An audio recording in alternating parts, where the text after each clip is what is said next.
Postseason, Doug Glanville still here with us on Sports Center. Well. And just the championship medal, where did you see it most from this Dodgers squad? Well, you see it in their starting rotation, their pitchers. And, there was a little bump in the road somewhat when earlier. What's up, everyone? You clicked on this video for a reason, and I'm about to deliver something that's going to shake up everything you thought you knew about the Dodgers offseason. I'm Victor, and before we dive deep into today's bombshell news, I need you to do something real quick. Smash that like button right now and subscribe because we're pushing hard toward 12,000 subscribers. And honestly, your support is what keeps this whole thing going. Every single view, every comment, every share means the world. Now let's get into it. We've spent weeks talking about free agent signings, potential blockbuster trades, who's coming in, what the roster could look like next season. But today we're talking about something completely different. The Dodgers just lost 2 players from their roster. And I'm not exaggerating when I say these departures are going to sting way more than people realize right now. These aren't just random guys getting cut. These are players who contributed when it mattered most. Players who were part of winning moments. Players whose absence is going to create holes that this front office is going to have to figure out how to fill if they're serious about chasing that historic 3rd consecutive championship. And yeah, I know what you're thinking. Who are these guys? Why does it matter? Stick with me, because I'm breaking down everything. What happened, why it happened, and most importantly, what this means for the Dodgers as they try to build a roster capable of making history in 2026. Let's jump right in.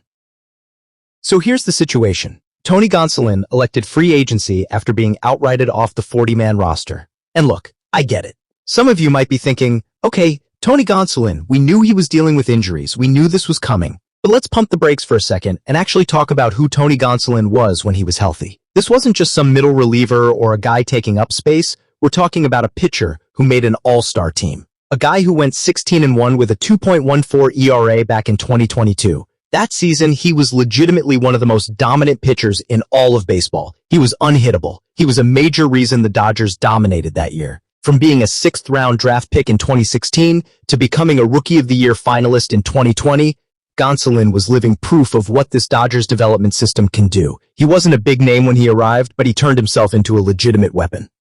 And don't forget, this guy helped win a World Series. He contributed to a championship run. That's not nothing. But then the injuries started piling up. After that insane 2022 season, everything fell apart. His ERA ballooned to 4.98 in 2023 across 103 innings. His elbow couldn't hold up. Tommy John surgery wiped out his entire 2024 season. He tried coming back in 2025, but he instantly went back on the injured list and needed another elbow surgery in August. When the Dodgers designated him for assignment on November 6th, nobody claimed him. And that tells you everything about where his stock is right now around the league. But here's the thing.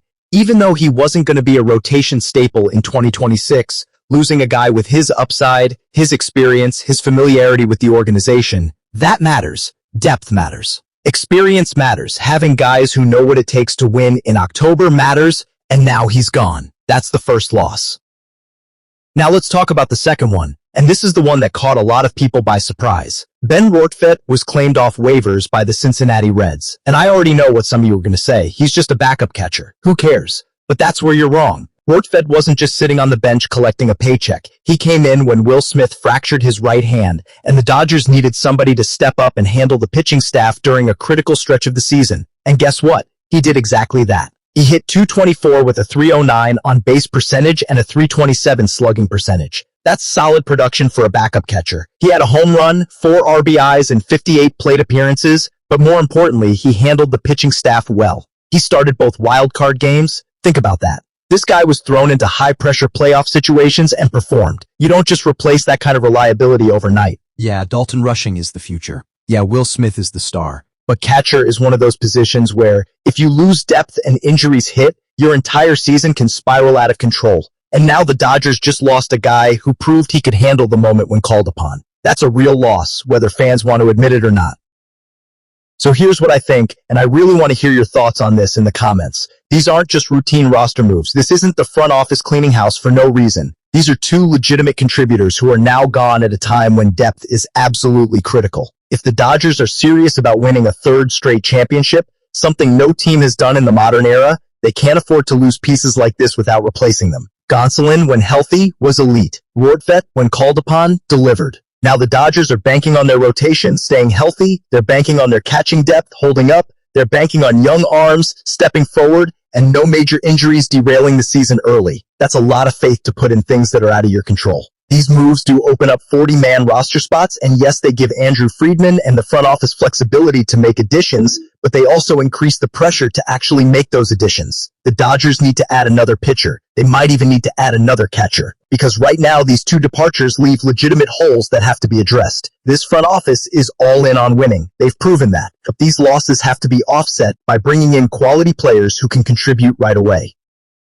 The big question now is what happens next. Will the Dodgers make a big splash in free agency to replace what they just lost? Are they confident enough in their internal options to roll with what they have?